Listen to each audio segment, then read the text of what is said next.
beau d'être en présence du Seigneur. Alors vous avez quelque chose à lui dire en retour? Le bénissons. Moi aussi je veux le bénir. Il mérite vraiment d'être béni. Oui. Nous pouvons le bénir vraiment de tout notre cœur.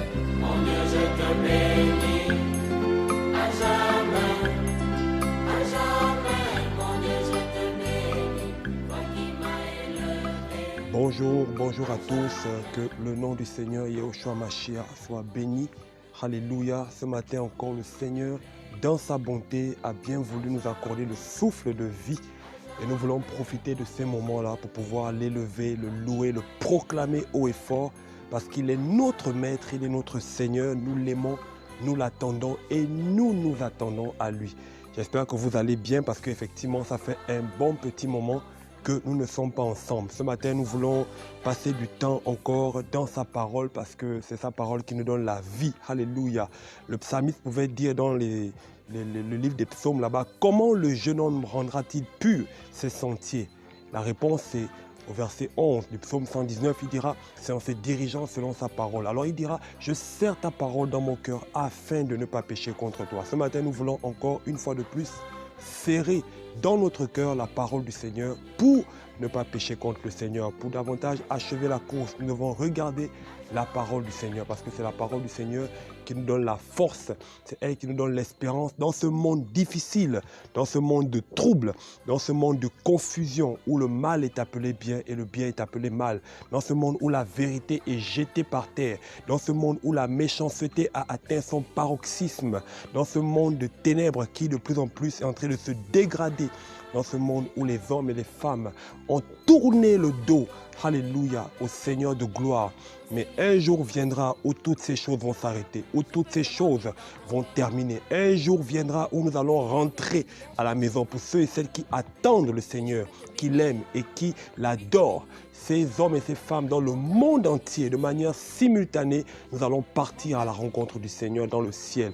Alors j'aimerais encourager quelqu'un ce matin en disant que toi qui aimes le Seigneur, accroche-toi.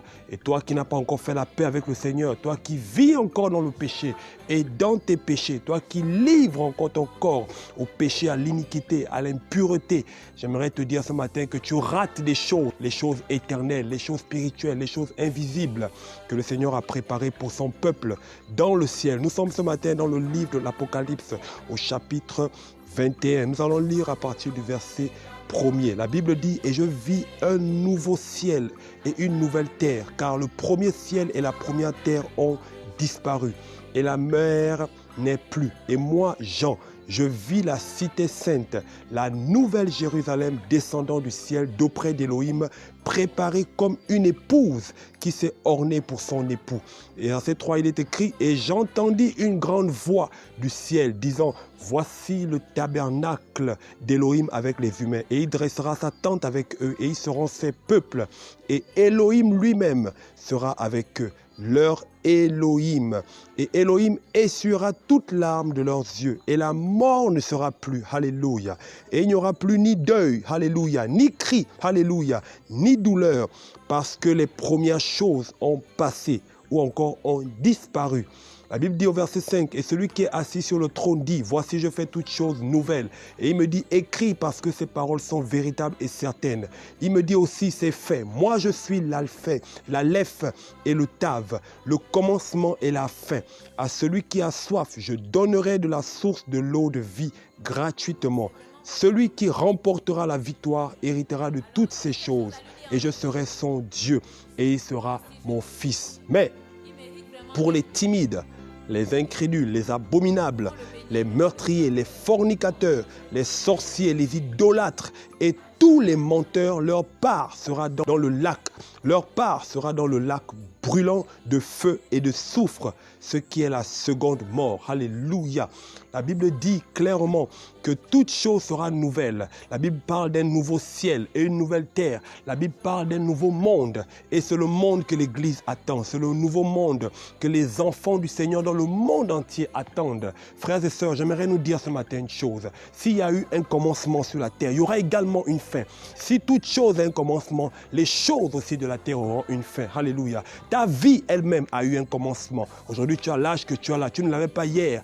Mais j'aimerais te dire une chose. Tu auras également une fin. Mais lorsque tu mourras, où est-ce que tu te retrouveras? Les Écritures nous disent, alléluia, nous disent clairement où est-ce que les hommes et les femmes vivront éternellement. La Bible parle d'une cité sainte, la Nouvelle Jérusalem. La Bible dit que pendant ce temps, dans cet endroit-là, le Seigneur essuiera toutes les larmes de nos yeux. Le Seigneur va nous consoler. La Bible dit qu'il n'y aura plus de deuil, il n'y aura plus de cris, il n'y aura plus de douleur. Et la Bible dit qu'il n'y aura plus de mort. Frères et sœurs, vous vous rendez compte?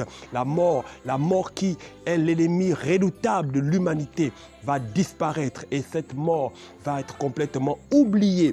La Bible dit qu'il n'y aura plus de cris ni de douleur. Frères et sœurs, beaucoup de douleurs dans le monde, beaucoup de souffrances, beaucoup d'épreuves, beaucoup de combats, de difficultés, de rejet, de mépris, de dur labeur, frères et sœurs. Mais la Bible dit pendant cette période, dans le ciel, dans la félicité divine, il n'y aura plus de douleur. Veux-tu rater cette chose? Veux-tu rater ce beau programme que le Seigneur a préparé pour toi? Frères et sœurs, les enfants du Seigneur vivent déjà dans l'esprit, alléluia, la Nouvelle Jérusalem. Tous ceux et celles qui aiment le Seigneur s'attendent à cet endroit-là. C'est l'une des choses qui me donne la force de persévérer parce que je sais qu'un jour, je verrai le ciel. Un jour, je verrai la Jérusalem céleste. Un jour, mes yeux verront le roi tel qu'il est. Un jour, mes pieds vont marcher dans la Jérusalem céleste. La Bible dit que c'est un endroit pavé d'or. Là-bas, il n'y a pas de poussière, pas de douleur, pas de pleurs, pas d'embouteillage. Là-bas, c'est la paix, la félicité, la joie. Il y a l'harmonie. Les anges l'adorent matin et soir de toute éternité. Et nous, l'Église, nous allons l'adorer. Alléluia. Veux-tu rater cette chose? Veux-tu rater ce beau programme? J'aimerais te dire que non. Alléluia. Voilà pourquoi Jésus est venu sur la terre pour donner la vie, chercher et sauver ceux qui étaient perdus. Voilà pourquoi j'aimerais t'encourager ce matin à te lever à nouveau et repartir sur de nouvelles bases. Parce que c'est toujours possible. Même si les hommes te condamnent, même si moi, je ne te comprends pas. J'aimerais te dire qu'il y a quelqu'un qui te comprend. Et il s'appelle Jésus-Christ de Nazareth. Il ne met pas dehors celui qui vient à lui. Quiconque se tourne vers lui trouve toujours le salut.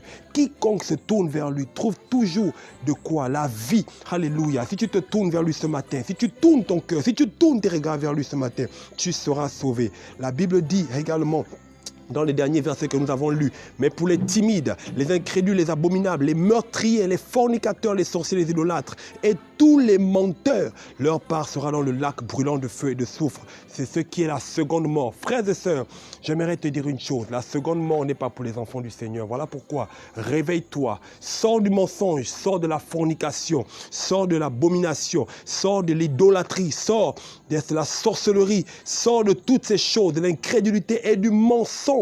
Sors de ces choses au nom de Yeshua Mashiach et viens à Jésus, tu seras sauvé. Le Seigneur te fera du bien et tu vivras également, alléluia, avec tous les rachetés, la félicité divine. Seigneur, viens, nous t'attendons. À toi toute la gloire, au nom de Yeshua.